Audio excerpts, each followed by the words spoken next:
Salut et bienvenue sur Partir, le podcast qui te montre les dessous de la vie à l'étranger. Sur ce podcast, je mets surtout en avant des personnes qui ont choisi d'aller vivre dans un pays et pas seulement voyager ou être en vacances, visiter par-ci par-là. Vivre dans un pays, c'est s'installer, c'est s'ancrer, c'est se familiariser avec une nouvelle culture et pour ça, il existe plein de moyens de procéder. Parfois, on va se sentir chez soi rapidement, mais parfois on va pas se sentir à sa place. Et c'est ce qui m'est arrivé ici en Australie, j'ai eu du mal à me sentir au bon endroit. Depuis que je suis arrivée, j'ai déjà travaillé quelques mois dans le nord du pays, dans un endroit qui était fixe, puis j'ai vagabondé et j'ai visité plusieurs endroits. Et j'ai eu de nouveau envie de me poser. Mais la question était, où est-ce que ça me tente d'aller ? Et j'ai donc décidé de mettre le cap sur Sydney avec l'intention de rester quelques temps. Et franchement, j'ai grave aimé cette ville, c'est plutôt joli, c'est propre, il y a des plages super belles, vraiment le décor parfait on pourrait dire.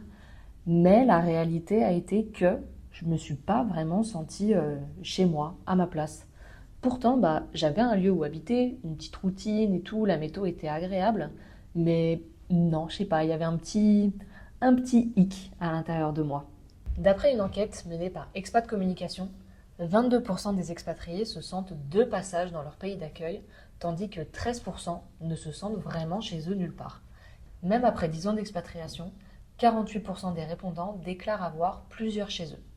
Je me suis du coup demandé, mais qu'est-ce qui fait qu'on se sent chez soi quand on va à l'étranger ? J'ai donc fait des recherches sur internet, j'ai analysé ma situation, j'ai aussi analysé les interviews que j'avais faites, et de tout ça sont ressorties plusieurs choses que je vais vous partager dans cet épisode. Mais avant d'aller plus loin, si le podcast et le concept vous plaît, je vous invite à mettre 5 étoiles sur la plateforme d'écoute sur laquelle vous vous trouvez. Ça me permettra de toucher encore plus de monde et de leur donner envie de tenter l'aventure à l'étranger parce que même si on ne se sent pas toujours à sa place en étant ailleurs, c'est quand même une expérience de fou qui vaut la peine d'être vécue. Merci à toi. Parlons donc aujourd'hui de qu'est-ce qui fait qu'on se sent chez soi dans un pays étranger. Et après mes recherches, mes analyses, etc., j'ai trouvé une recette composée de 4 ingrédients. Donc commençons par le commencement, la base de la base, le premier ingrédient, l'habitation. Et plus précisément, avoir un lieu fixe où on défait nos valises. Dans l'épisode Erasmus en Turquie, Hilaria en parle et elle explique justement la symbolique des affaires dans l'armoire qui pour elle signifie qu'elle est en place. Elle raconte qu'avoir un endroit fixe, ça permet de faire sa life tranquillement, genre tu pars le week-end, tu pars la journée, tu sais que tu as un endroit où tu peux revenir le soir. Et c'est vrai que j'étais moi-même en Erasmus il y a quelques années, j'ai eu le même appart pendant mes 10 mois là-bas, et contrairement à ici, en Australie, où je vais d'hostel en hostel, rebelote à chaque fois, j'avais un endroit au-dessus de la tête et un endroit où revenir après mes vagabondages, alors qu'en hostel, je trouve que même si tu as un toit au-dessus de la tête, il y a un peu ce côté passager. Genre, avoir son appart, sa maison, sa chambre, peu importe, c'est avoir un point d'ancrage, tout simplement. Mais c'est aussi la possibilité d'avoir un lieu qui nous ressemble. On peut décorer sa chambre, son salon, on peut mettre des choses qui nous parlent, qui nous sont familières, un petit peu comme une safe place au milieu du chaos de l'inconnu. Et par exemple, si on reste plusieurs mois dans un hostel, c'est ce qui se fait ici en Australie, il y a des personnes qui sont dans le même hostel pendant 3-4 mois pendant qu'ils bossent, tu peux pas décorer les murs, refaire la déco ou quoi que ce soit. Et je pense que le sentiment d'être de passage vient peut-être un peu d'ici. Et en décorant son lieu de vie, il y a un peu ce sentiment d'appropriation du lieu qui aide à se sentir chez soi. Et donc une fois qu'on a un point d'ancrage, qui plus est qui nous ressemble, on peut ajouter l'ingrédient numéro 2, la routine.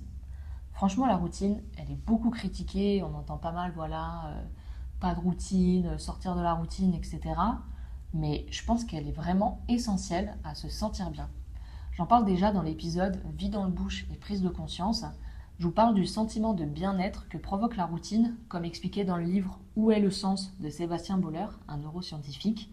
Donc pour en reparler rapidement ici, il explique que effectuer un enchaînement d'étapes prédictibles, par exemple le matin, toujours faire dans le même ordre, douche, petit-déj, se coiffer et partir, ça vient calmer une partie de notre cerveau qui est le cortex singulaire.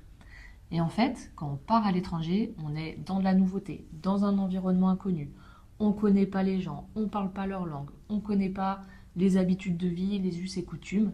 Bref, on ne peut pas prédire notre environnement. Et ça, le cortex singulaire, il aime pas trop.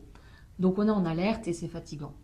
Alors qu'une fois qu'on a notre routine, la morning routine, mais aussi prendre les mêmes rues pour aller faire ses courses au même endroit, aller au même café que d'habitude, notre cerveau connaît ses environnements, donc il est plus apaisé. Entre parenthèses, attention, j'ai essayé d'expliquer et de résumer ce que l'auteur dit avec mes mots, mais je vous invite à lire le livre vous-même, franchement, il est super facile à lire et à comprendre aussi, donc je vous le recommande vraiment et vous pourrez peut-être mieux comprendre ce que je dis ici. Bref, tout ça pour dire que la routine fait du bien. Et c'est un sujet qui revient dans mes interviews. Hilaria, encore une fois, nous dit qu'elle avait ses petites habitudes en Turquie. Genre, elle allait à la salle, puis en cours, puis le même café où elle aime aller. Elle disait même qu'elle reconnaissait les serveurs, donc on voit bien qu'elle était ancrée dans un endroit. Dans l'épisode Vivre en Angleterre aussi, Mélissa nous raconte qu'elle a en quelque sorte déplacé sa routine de France en Angleterre. Et un autre épisode qui va sortir bientôt, c'est celui de Ludwine qui travaille en itinérance et qui change régulièrement d'endroit. Elle nous explique pour elle qu'une des choses qui l'aide à se sentir remplacée chez elle, c'est d'avoir trouvé un café qu'elle aime bien et où elle va quasiment tous les jours là-bas pour prendre son café. Un petit peu comme un point de repère. Bref, vous l'avez compris, la routine, on l'aime et elle nous fait du bien. Une fois que ça s'est intégré, on peut ajouter le troisième ingrédient, la vie sociale. Sans trop de surprise, parce que l'homme est un être social, mais je m'en étais pas rendu compte de la même manière jusque-là. Quand tu pars à l'étranger, généralement, tu connectes assez vite avec les gens qui sont aussi étrangers, parce qu'on est tous loin de chez nous, de nos repères, on est dans le même bateau et on a ce point commun-là. On devient un petit peu les repères des uns des autres et on passe beaucoup de temps ensemble, donc les attaches se font rapidement. Et les gens ne deviennent pas forcément que des repères, mais aussi parfois des vrais amis. Par exemple, dans l'épisode Expatriation à Malte, Julien nous explique carrément que ça l'étonne tellement que les connexions se font rapidement. Donc c'est pour dire. Le hic, c'est que dans un contexte par exemple de PVT ou d'Erasmus, c'est que les gens sont de passage. En Erasmus, on reste entre 4 et 10 mois généralement. Et en PVT, notamment en Australie, je ne sais pas trop comment ça se passe dans les autres pays, il y a beaucoup de personnes qui vont à droite à gauche très vite et qui restent que quelques semaines au même endroit, si ce n'est pas quelques jours parfois. Et bien qu'on connecte vite, déjà de 1, en fait, tous les 4 matins, on re-rencontre des nouvelles personnes et on repart de zéro. Et de 2, une relation solide, ça prend quand même du temps à se construire avant de devenir plus intime, avoir une relation plus en profondeur, etc. Donc dans ce contexte, il est difficile d'avoir un cercle social stable et en place. Après, ce que je dis là, c'est surtout concernant, je pense, les personnes qui voyagent seules. Parce que quand tu pars avec une copine ou avec ton mec, ta meuf, peu importe, t'as quelqu'un avec toi, t'as un point de repère.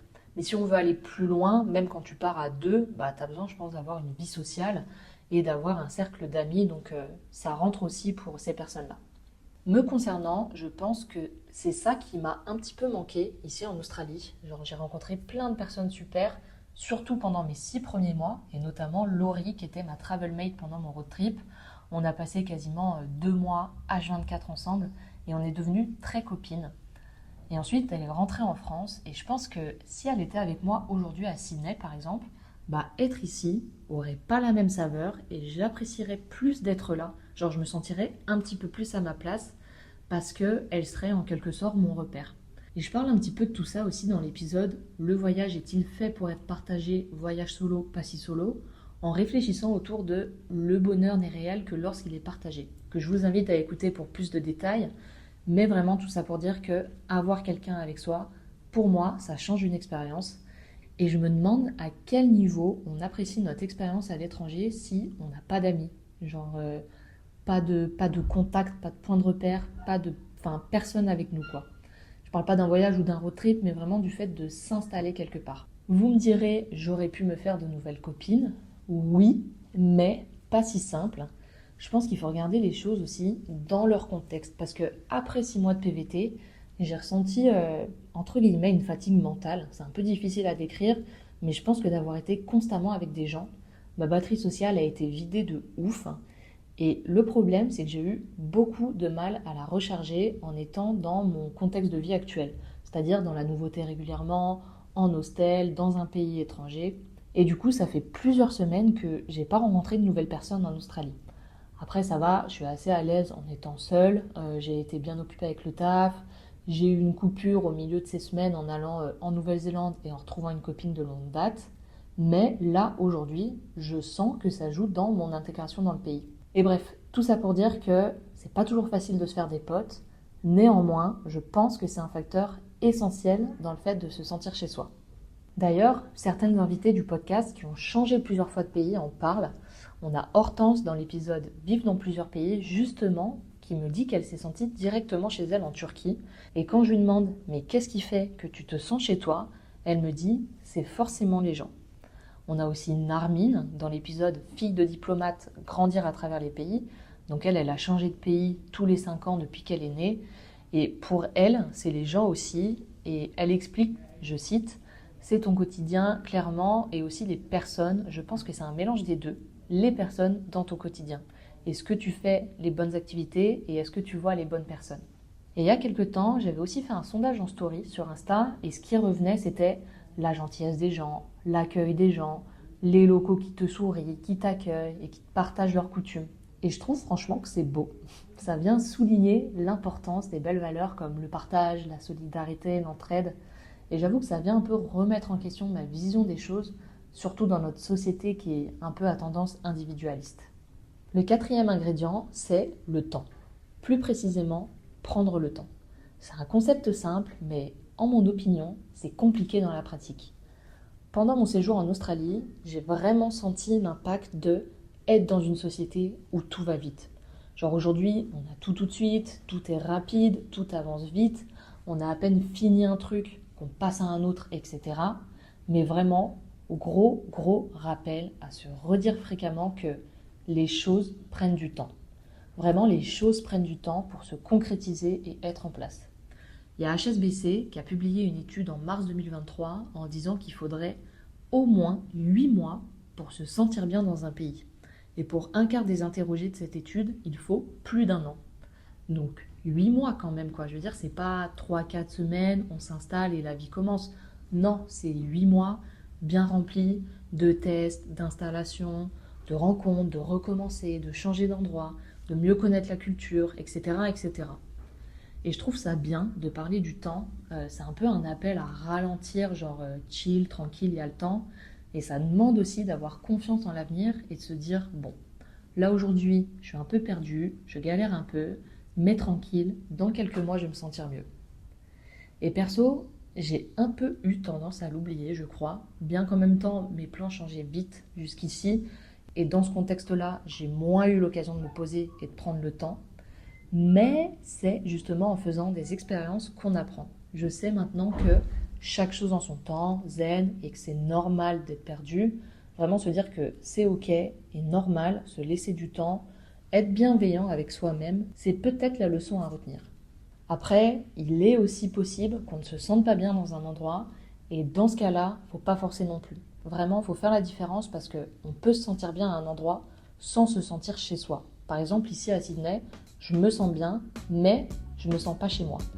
Tout dépend finalement de ce qu'on vient chercher quand on va dans un pays. Si on prévoit de s'y installer en tout cas, un logement fixe, une routine, un cercle social et se laisser le temps sont pour moi les 4 piliers essentiels. Donc si vous pensez à d'autres choses, partagez-le en commentaire, vraiment je suis preneuse. Et j'espère en tout cas que l'épisode vous a plu. Je vous remercie de l'avoir écouté et je vous dis à bientôt.